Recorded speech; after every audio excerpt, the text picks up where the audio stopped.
What's going on, guys? This your boy John the Liquidator coming back with another video. So it looked like Kayla Clark and Indiana Fever has fallen short yet again to the Aces. Guys, for this one here, we got to go all the way up to Indy. Let's get it. Let's go.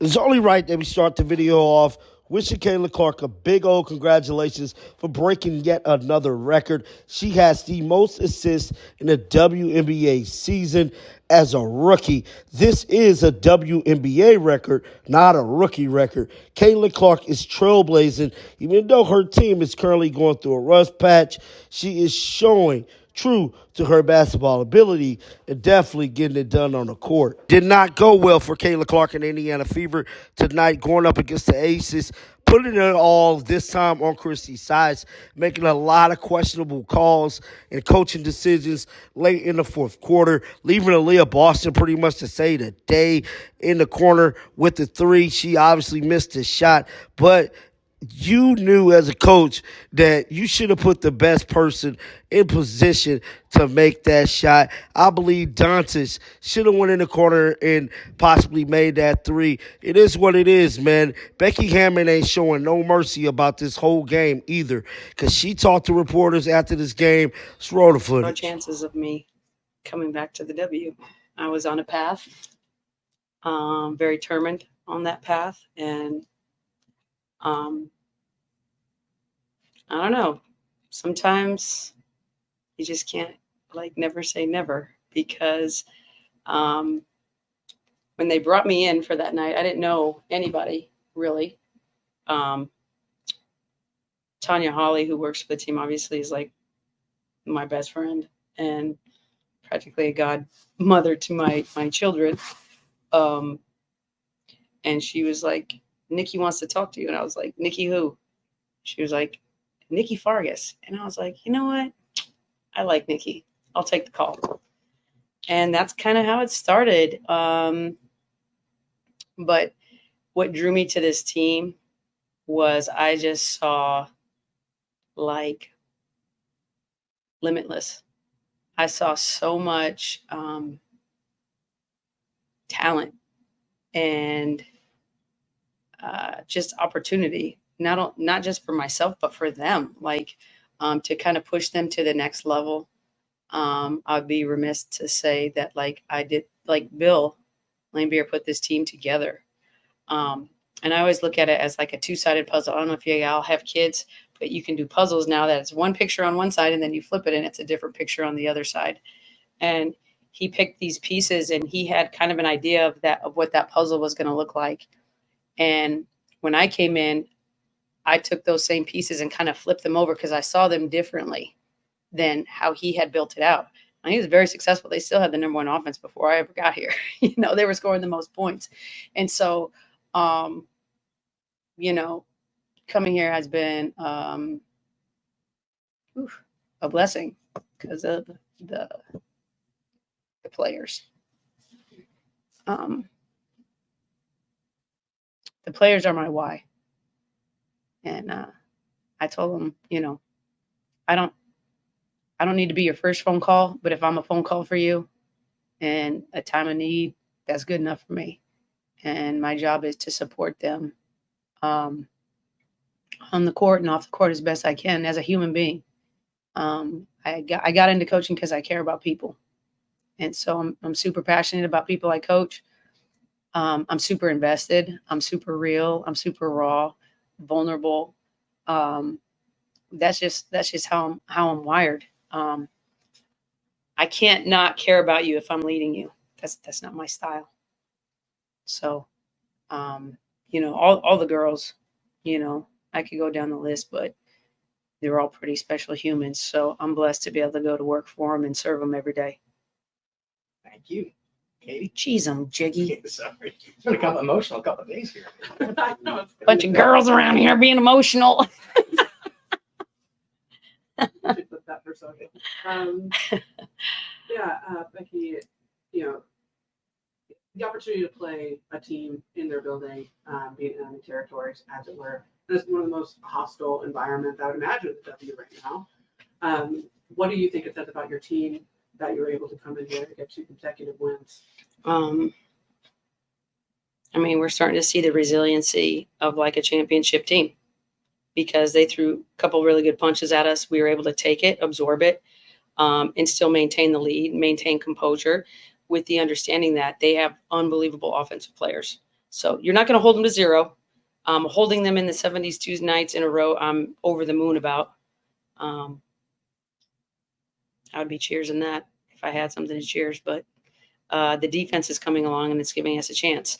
Last year, our offense was ridiculous. Our defense was very good. We had the number 1 defense. Well, in this last stretch of games, I think we've had the number 1 defense in the league. So that part coming along probably excites me more than anything. And then just knowing and understanding that we do have another gear offensively. So at some point, we're still looking for that worm to turn a little bit. It's just the offensive end, for a variety of reasons has just been more of a struggle at times than the defense at times. And, I think eventually you just trust the work and hope that that worm kind of turns. It's nice to see Chelsea be super efficient out there, hit big shots, kind of control the game, run the offense down the stretch. So really quality wins. This was our hardest road trip probably of the season. That's a team that's playing very well. That's a playoff team. That's a high, fueled offense. If you do not pay attention, if you are not locked in every possession, they can ring up 90 on you pretty easy. You said that the offense has been struggling for a variety of reasons. What are some of those reasons? Shooting.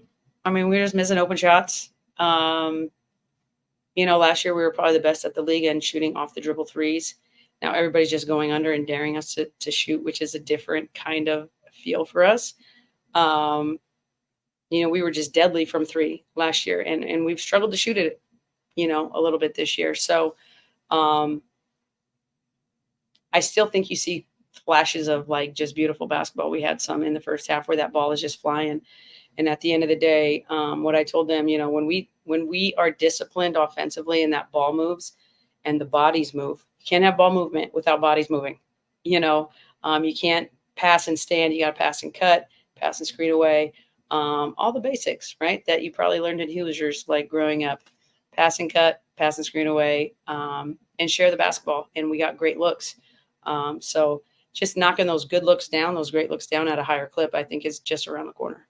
You mentioned Chelsea, one of her best offensive performances of the year, but I think even more so than her efficiency in shooting, there are moments where she sort of imposed her will on the game in both games, and I don't know that I've seen her do that really yet this year.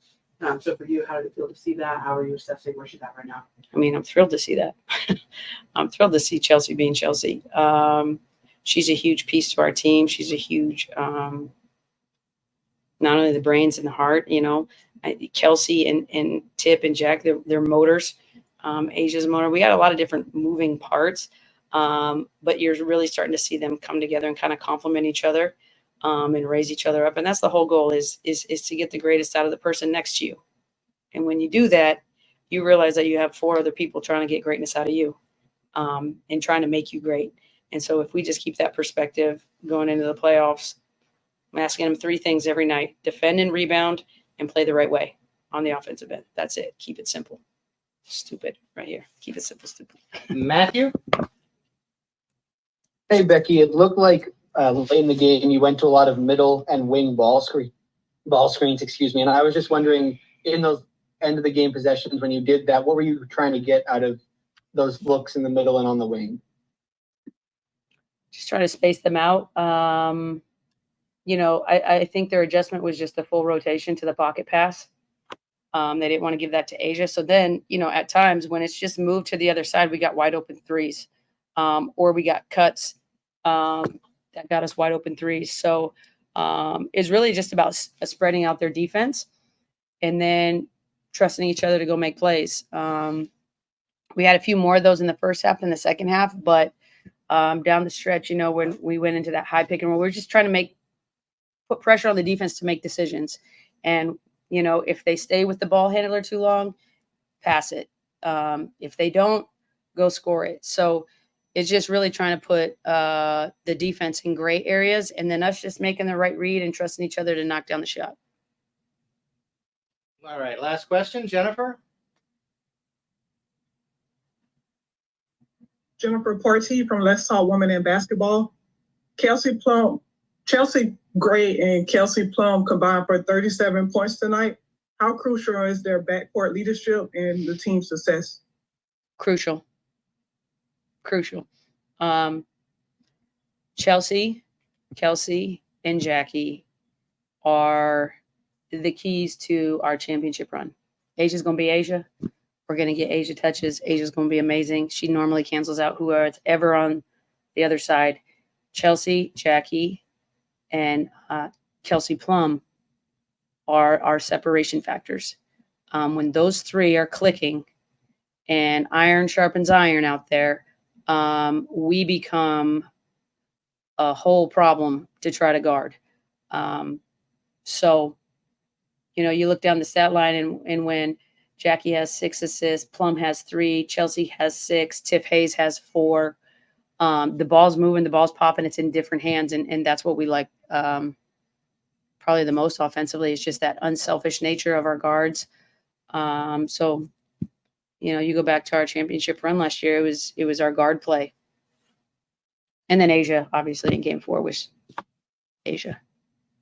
Thanks a lot, Coach. We'll let you go and see. That was Becky Hammon setting the record straight about tonight's game.